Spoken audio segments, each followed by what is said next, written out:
No, Martha, all cities are alike. The people are rich, like our American friend here. You know there are people in America who have less than you do? What do you know about us? We have nothing. What do you know about Sicily? Somewhere out there is a village called Valdocelli, where my grandfather was born. He was poor, but he taught himself a trade. He became a blacksmith. So what does that have to do with us? Well, one day he decided to go to America. People in the village thought he was crazy to go to a strange country. But he took his wife and his daughter, my mother, and he left Valdocelli on a mule cart with nothing but boat fare to America.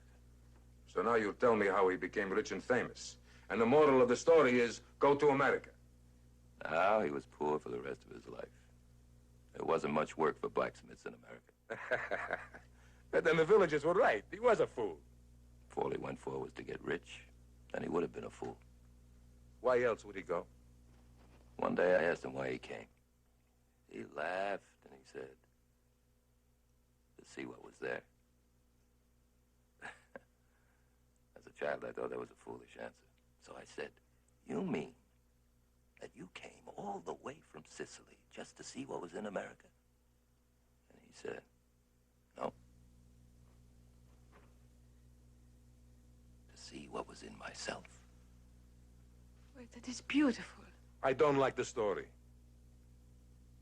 The moral isn't clear. It's as clear as he made it. Your grandfather, I think what he was saying was that sometimes what a man works for is more important than what he gains. It is the courage that counts. Well, I think he was wrong. The risk we are taking with the American takes courage.